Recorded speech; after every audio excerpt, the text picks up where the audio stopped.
कभी किसी पक्षी को घोंसले की नींव बनाते देखा है? अथक परिश्रम करके तिनका तिनका बिटोर कर वो पक्षी अपना घोंसला बनाता है, अपनी संतान के लिए एक सुरक्षित घर बनाता है। और फिर कहीं से तीव्र आंधी आती है, भारी वर्षा होती है और उसका घोंसला तिनका तिनका करके बिखर जाता है। फिर वो पक्षी क्या करता है? वो रोता नहीं, ना ही विलाप करता है। वो बिना विलंब करे फिर से अपना घोंसला बनाना प्रारंभ कर देता है और सफलता पाता है। फिर हम क्यों छोटी छोटी असफलता से भयभीत होकर परिश्रम करना छोड़ देते हैं? एक बात सदा स्मरण रखिएगा, हर वृक्ष कुल्हाड़ी की एक मार से नीचे नहीं गिरता, हर चट्टान घन के एक प्रहार से नहीं टूटती। सफलता पाने के लिए अनावरत परिश्रम करना ही मात्र एक मार्ग है। स्वीकारण, सत्य का स्वीकारण मनुष्य के लिए बहुत ही महत्वपूर्ण है। जब तक मनुष्य सत्य को स्वीकार नहीं करता, उसे असत्य से लड़ने की शक्ति प्राप्त नहीं होती। जब आप भोजन करते हैं तो क्या होता है? आपका पेट स्वीकारता है कि वो भर चुका है और आप भोजन करना बंद कर देते हैं। जब आपको निद्रा आती है तो क्या होता है?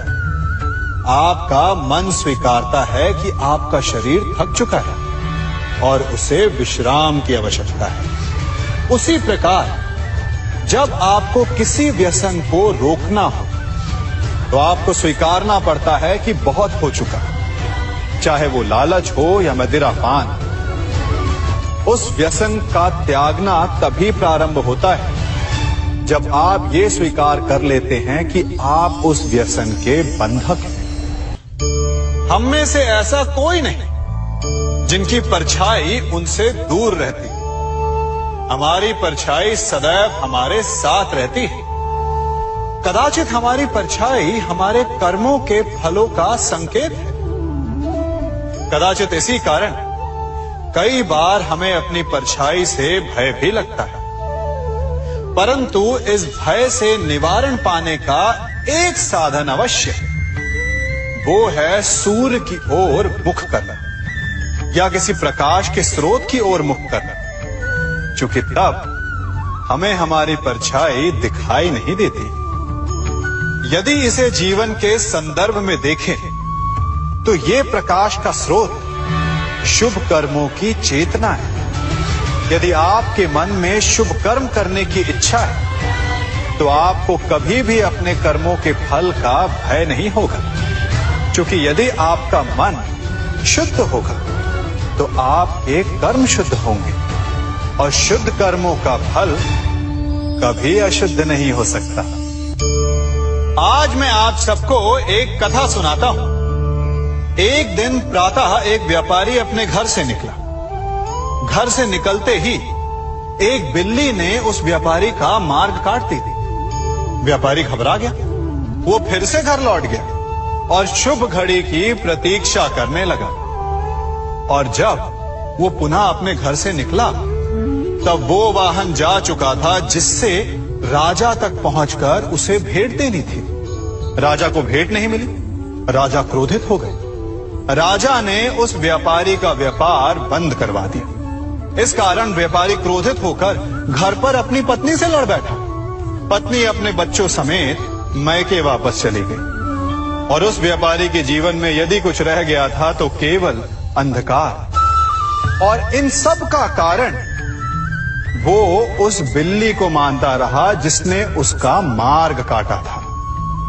ऐसा ही एक दूसरा व्यापारी राजा को भेंट देने निकला और उस व्यापारी का मार्ग भी एक बिल्ली ने काट दिया। वो व्यापारी तनिक घबराया, परंतु उसने आगे बढ़ना अधिक उचित समझा। राजा तक वो समय पर पहुंचा। उसने राजा को भेंट दी। राजा प्रसन्न हुए और राजा ने व्यापारी को अपना व्यापार बढ़ाने की अनुमति दी, स्वर्ण आभूषण दी। जब व्यापारी घर पर पहुंचा तो पत्नी को आभूषण और अपने बच्चों को देने के लिए वस्त्र थे उसके पास। हर ओर प्रसन्नता थी। समझ रहे हैं ना, दोनों के साथ एक ही प्रकार की घटना हुई, परंतु दोनों की प्रतिक्रिया भिन्न थी। ऐसा ही हमारा जीवन भी है। हमारे जीवन में प्रारब्ध का अपना स्थान है, परंतु उससे कई अधिक महत्वपूर्ण हमारी प्रतिक्रिया, हमारे सोच का प्रभाव है। क्योंकि यही हमारे जीवन को आकार देते हैं। इसलिए अपनी सोच को सकारात्मक रखिए। आपका जीवन सदैव आनंदमय रहेगा। आप इन दो पात्रों को देख रहे हैं। मेरे इस पात्र में जल है और ये पात्र मिष्ठान से भरा हुआ है। दोनों ही पात्र भरे हैं, परंतु देखिए, मिश्री को जल में मिला दिया, जल ने मिश्री को अपना लिया, मिश्री ने अपना अस्तित्व खो दिया, परंतु जल को अभिमान है कि उसका अस्तित्व अभी भी बना हुआ है। परंतु जो इस जल को चखेगा उसे अवश्य पता चल जाएगा कि ये जल अब वो जल नहीं रहा, ये अब शरबत बन गया। हमारा त्याग, हमारे बलिदान भी ऐसे ही होते हैं। जो इस बात को अनुभव करते हैं वो समझ सकते हैं कि कैसे हमने समय की धारा को बदल दिया। जो बलिदान देते हैं उनका अस्तित्व कभी नष्ट नहीं होता, अपितु उनका बलिदान संसार में कुछ ना कुछ परिवर्तन अवश्य लाता है। हम सभी कभी ना कभी, कहीं ना कहीं अपने जीवन में यात्रा अवश्य करते हैं। हमारी यात्रा में कभी पक्के रास्ते आते हैं तो कभी कच्चे रास्ते। पक्के रास्ते मनुष्य बनाता है और कच्चे रास्ते जानते हैं कैसे बनते हैं? चलते चलते बन जाते हैं। जब लोग एक स्थान से जाते हैं तो पैरों के दबाव से नीचे की घास कुचल जाती है। बार बार उस मार्ग से जाने से धीरे धीरे मार्ग स्वतः ही बन जाता है। और यही जीवन है, यही नियति है। जब आपके जीवन में आपको मार्ग ना मिले तो रुकिए नहीं, आगे बढ़ते रहिए और आपके पैरों के दबाव से मार्ग स्वतः ही बन जाएगा। हम सभी अपने जीवन में सफलता चाहते हैं, है ना? उसके लिए हम रात दिन परिश्रम करते हैं, कड़ी मेहनत करते हैं, परंतु फिर भी असफल हो जाते हैं। परंतु ऐसा क्यों होता है? कभी सोचा आप सबने? क्योंकि सफलता पाने का मंत्र बड़ा कठिन नहीं, बड़ा सरल है। उचित विचार, उचित समय, उचित स्थान पर उचित प्रहार। जब आपके विचार, समय, स्थान और प्रहार यानी परिश्रम उचित है तो सफलता आप ही को मिलेगी। जिस प्रकार एक लोहार लोहे से कुछ बनाते समय उस लोहे के सही ताप तक के आने की प्रतीक्षा करता है और समय आने पर उचित स्थान पर पर्याप्त बल से प्रहार करता है और लोहा आकार ले लेता है। ठीक उसी प्रकार आपकी सफलता भी आकार लेती है। हम सभी को अपने जीवन में कभी ना कभी निराशा मिलती है, असफलता मिलती है और अधिकतर लोग इसके पश्चात भाग्य का रोना लेकर बैठ जाते हैं। कुछ कहते हैं कि जिस स्थान पर मैं हूं उससे कई ऊंचे स्थान पर होने के योग्य था, परंतु नहीं जा पाया। किसी को पीड़ा है कि उसे जो मिलना चाहिए था वो उसे नहीं मिला। भाग्य ही बुरा था। भाग्य क्या होता है? भाग्य वन में खिला पुष्प देवताओं को चढ़ाया जाएगा, या किसी सुंदरी की वेणी में वो सजेगा, या फिर उसे कुचल कर उत्पाद बना दिया जाएगा। ये सब एक पुष्प के नियंत्रण में नहीं होता, परंतु जब तक उस पुष्प का अस्तित्व है सुगंध बिखेरना उसके वश में अवश्य है। परंतु भाग्य हमारे वश में नहीं, और जो हमारे वश में नहीं उसके लिए दुखी होने से क्या होगा। कर्म पर वश है, वो कीजिए और धीरे धीरे भाग्य आपके वश में आ जाएगा, क्योंकि कर्म ही प्रधान है। कभी आप ब्रह्म मुहूर्त में जगे, जगकर देखिए, संध्या होने के पश्चात जब रात्रि का अंधकार सारे संसार को धीरे धीरे अपने अंधकार में निगलने लगता है, तो यही अंधकार ब्रह्म मुहूर्त में भोर होने से ठीक पूर्व तनिक अधिक काला हो जाता है। कुछ समझे?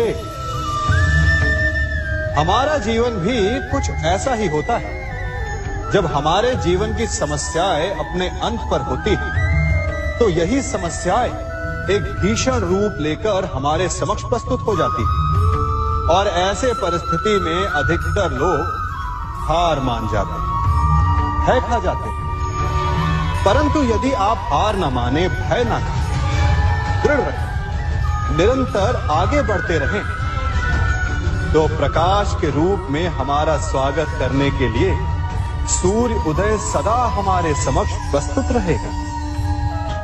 आपने बरगद के वृक्ष को देखा है? जितना विशाल उतना दृढ़। पतझड़ में वो सूख जाते हैं, परंतु दुर्बल नहीं होते, टूटकर गिरते नहीं। और उसके विपरीत दलदल में उपजे वृक्षों को देखिए, वो दिखने में तो बड़े होते, पतझड़ आए या शीत सदा हरे भरे होते हैं, परंतु इतने दुर्बल होते हैं कि जल धारा के हल्के से वेग से वो गिर जाते हैं। परंतु ऐसा क्यों होता है? कारण है जड़ें। जिसकी जड़ें दृढ़ भूमि में है, वो हर चक्रवात, हर ऋतुओं को सह लेता है, और जिसकी जड़ें दलदल में है, वो स्वयं की जड़ों को दुर्बल बना लेता है। कुछ ऐसा ही मनुष्य भी होता है, जो अधर्म, कुकर्म और असत्य की धरा पर उपजा है। वो समय की एक मार भी नहीं सह पाता, और जो मनुष्य सत्य, धर्म की धरा पर उपजा है, वो हर समस्या से अविचलित हो जाता है। अब आप पर निर्भर करता है कि आप क्या बनना चाहते हैं। हमारे जीवन में मित्र और शत्रु बड़ा महत्व रखते हैं। यदि गंभीरता से सोचा जाए तो ऐसा कोई क्षण नहीं जब हम अपने मित्रों के बारे में ना सोचते हो, या फिर अपने शत्रुओं के बारे में। हमारा हर कार्य या तो हमारे मित्रों के हित के लिए होता है, या फिर हमारे शत्रुओं के अहित के लिए। हम हर स्थान या तो अपने मित्रों के साथ होते हैं, या फिर अपने शत्रुओं के साथ। कोई नहीं चाहता कि उनका शत्रु प्रसन्न रहे। हर कोई अपने शत्रु को नष्ट कर देना चाहता है, और ऐसा करने के लिए वो हर संभव प्रयास करता है। उसे आर्थिक, मानसिक और शारीरिक हानि पहुंचाने का प्रयास करता है।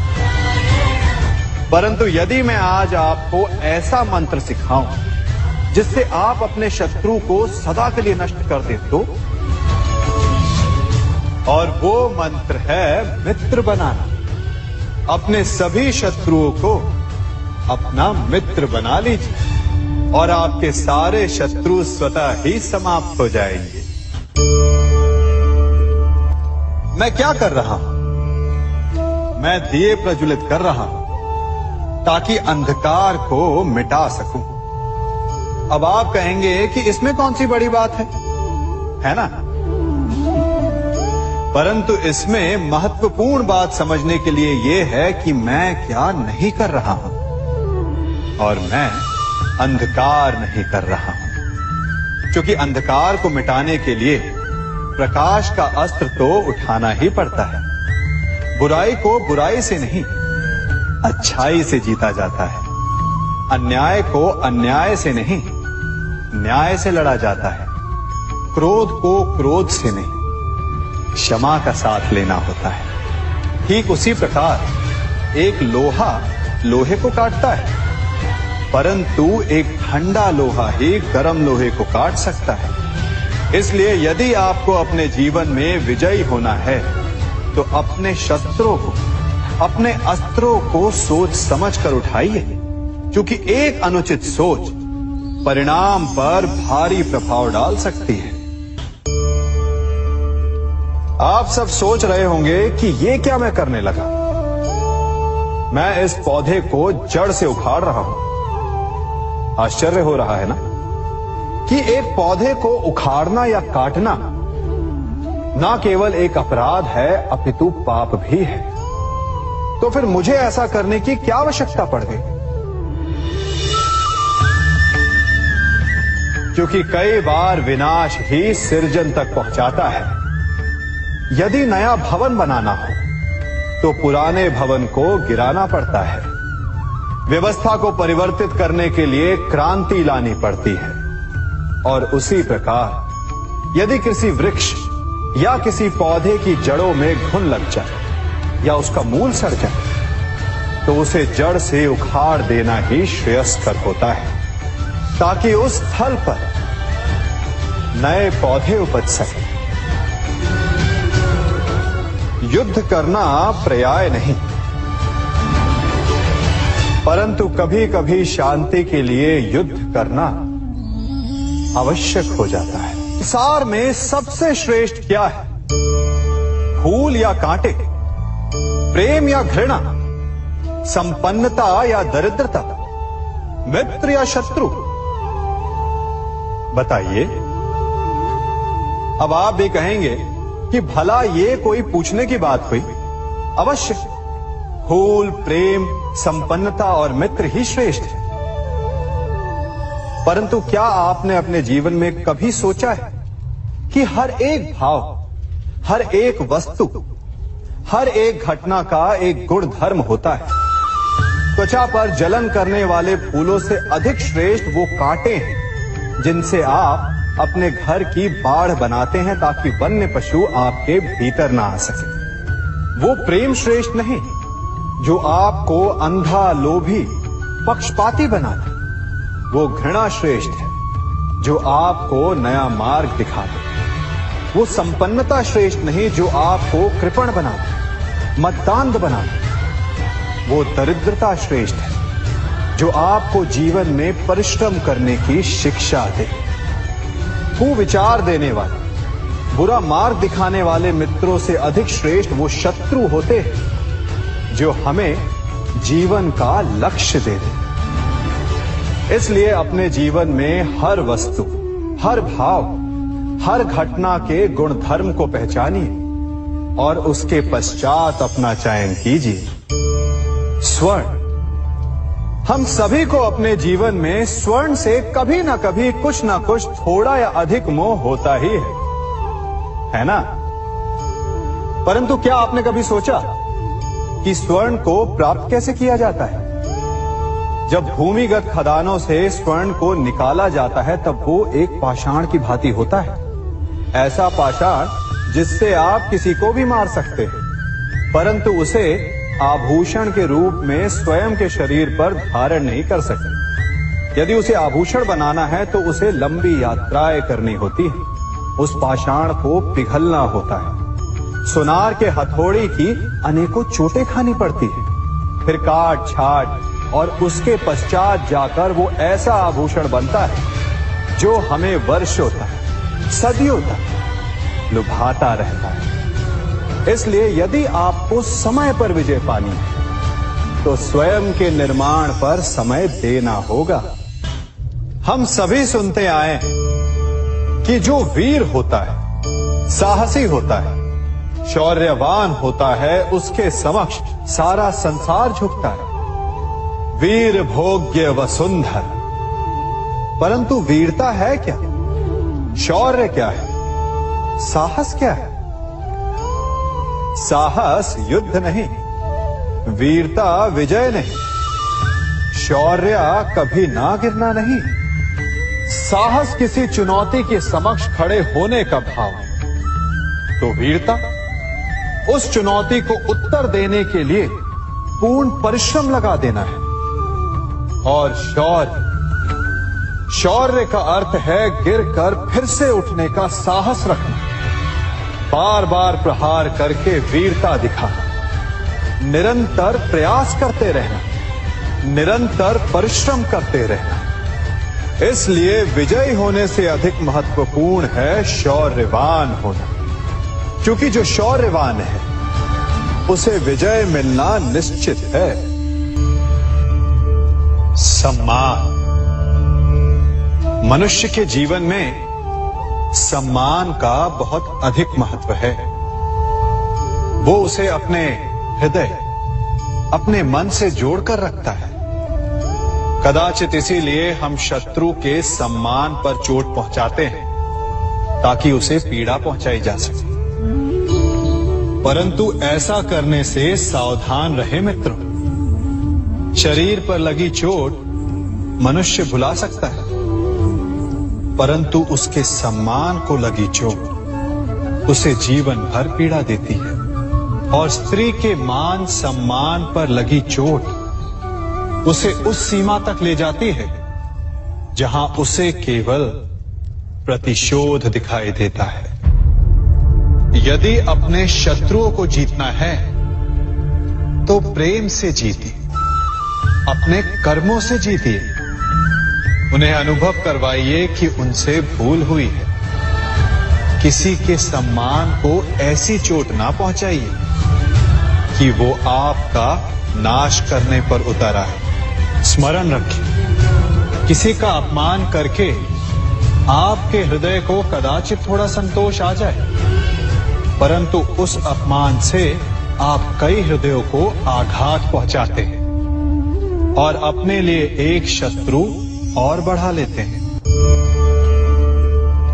हम सब शीघ्र ही सफलता चाहते हैं, ढेर सारी संपत्ति और सुख चाहते हैं, और ऐसे में कई बार हम छोटे मार्गों का चयन कर लेते हैं। वो मार्ग जिनमें परिश्रम नहीं होता, जिनमें होता है तो केवल छल, कुटिलता और भाग्य का सहारा। जैसे कि जुआ। कोई जुए के खेल में धन लगाता है, कोई दांव लगाता है और ये भूल जाता है कि जुआ ऐसा दलदल है कि जिसमें एक बार गिरे तो सर्वनाश से पहले निकलना असंभव है। यदि आप जीते तो और जीतने की भूख बढ़ जाएगी, और यदि आप कुछ हार बैठे तो उसे पुनः पाने के लिए आप फिर से खेलेंगे। मनुष्य को ये आभास ही नहीं होता कि अपनी संपत्ति के साथ साथ वो अपनी मानवता, अपने संस्कार, अपना धर्म और अपना उत्तरदायित्व तक सभी जुए की भेंट चढ़ा देता है। इसलिए कुछ पाना है तो परिश्रम से पाओ। यदि कुछ जुए में जीता तो वो उतना शीघ्र ही खो दोगे, चूंकि उसे परिश्रम से पाया नहीं गया है, और उसकी रक्षा करने के लिए आपके मन में स्वाभाविक प्रयास भी नहीं होंगे। क्षमा बढ़न को चाहिए, छुट्टन को उत्पाद। क्षमा इस संसार में शांति का, सुख का मूल आधार है। क्षमा आपके मन से प्रतिशोध और शत्रुता जैसे भावों को समाप्त करती है। परंतु क्या हर स्थान पर क्षमा आवश्यक है? क्या प्रत्येक का अपराध क्षमा करने के योग्य होता है? नहीं। कभी कभी उसे क्षमा करके हम उस व्यक्ति को और बड़ा अपराध करने की प्रेरणा देते हैं, और ऐसा ही अपराध है स्त्री का मान भंग करना, जिसमें क्षमा की कोई अवस्था नहीं। यदि सिंह भूल से गाय के बछड़े का अखेट कर ले तो उसे क्षमा किया जा सकता है, परंतु यदि वो नरभक्षी हो जाए तो उसके केवल दो स्थल होते हैं, या तो पिंजरा या फिर मृत्यु की गोद। कुछ परिस्थितियों में क्षमा के स्थान पर दंड देना आवश्यक होता है, क्योंकि ये दंड का भय ही है जो लोगों को वो अपराध करने से रोकता है। संसार में सबसे बड़ा क्या है? अभिमान और बाहुबल या विश्वास और आस्था? निश्चित रूप से बाहुबल के महत्व को नकारा नहीं जा सकता। मनुष्य अपने बाहुबल से पर्वत को मैदान बना सकता है, सागर सुखा सकता है, मरुस्थल में नदियां बहा सकता है, परंतु बाहुबल को सहारा होता है विश्वास का। यदि मन में विश्वास ना हो तो बाहुबल किसी काम का नहीं। वो कौन सा बल है कि मोर आकाश की ओर ताकते हैं? वो विश्वास ही तो है जिसके कारण वर्षा होती है और दोनों की प्यास बुझती है। परंतु जब पाप के बाहुबल का सामना धर्म के विश्वास से होता है तो बाहुबल हार जाता है और जीतता है विश्वास। विजय होती है आस्था की। यदि आप सत्य के मार्ग पर चल रहे हैं और आप अपने इष्ट में आस्था रखते हैं तो किसी भी पापी का बल आपका कुछ नहीं बिगाड़ सकता।